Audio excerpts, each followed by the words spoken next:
poppin', y'all? Welcome back to another YouTube video, and today we're taking a look at the ATV and Otter habitat set from LEGO City. Now, if you've watched a load of my LEGO City reviews, a load of my LEGO City sort of news videos, I'm not that big of a fan of LEGO City, and I don't buy it often, but when I do, it is for good reason. This is another £15 LEGO set, and it comes with two Otter minifigures, like two little otter pieces, and I think they're so adorable. The back of this set looks very ugly. It isn't very detailed, but the front of this set is quite cute. We have a little slide for the otters to go down. We have a chunk of wood with a printed tile on it for like a log that's fallen over to create this waterfall. We have a little frog and a couple of little lily pads here, but nothing too special, nothing too interesting. It is just a little bit more pieces to fill out the set and make it a little bit more detailed. Again, I literally just bought this set for the otters. They are one of my favourite animals, and they now finally have an official LEGO piece, which is an actual otter and not a Patronus for Harry Potter. We also have the ATV, which sits one minifigure and has a movable handlebar, has a camera and a walkie-talkie on the back, and it's just a little buggy. You get these in like polybags all the time and like LEGO City magazines. It's nothing too interesting. It's a very generic build and something that we've seen time and time again in LEGO City sets and LEGO City polybags. So I don't want to stay on it for too long, but it does have this nice green colour, which not a lot of other buggies have. Moving on to the first figure, which has front torso printing, back torso printing, no arm printing, and no leg printing.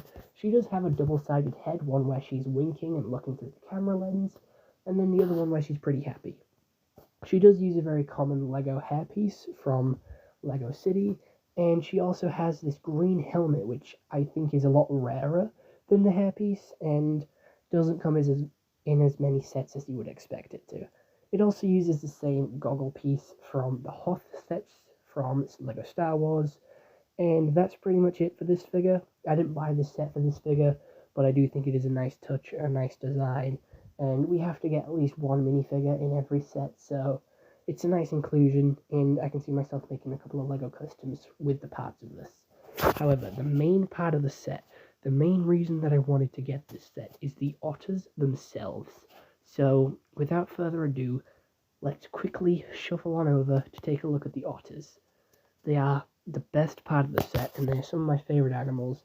I have seen some. They lived literally in the woods, just over with the foxes and badgers that I've seen, and they live in the river, and they're adorable. And Layla was an otter from Guardians of the Galaxy 3, and they fit across, I do believe, 3 studs, and they clip on with the front feet and the back feet round a stud, and they have very adorable faces, which look very similar to one of the dog faces from the newer dog molds. They have a longer tail, and they have this nice brown colour. They are river otters, not sea otters. Sea otters have this more grey look to them, and they are a lot more rounded in the face, whereas river otters are a lot sleeker, a lot smoother, and have a more narrower face, and a more stretched out snout, compared to river otters, which have a flatter snout. Again, very adorable. I'm glad to now have 2 of these, which is very exciting, and not a blue glittery one from the Harry Potter Patronus set. I would just prefer a normal otter, which I now have, so definitely worth it, and I'm so happy to have this set.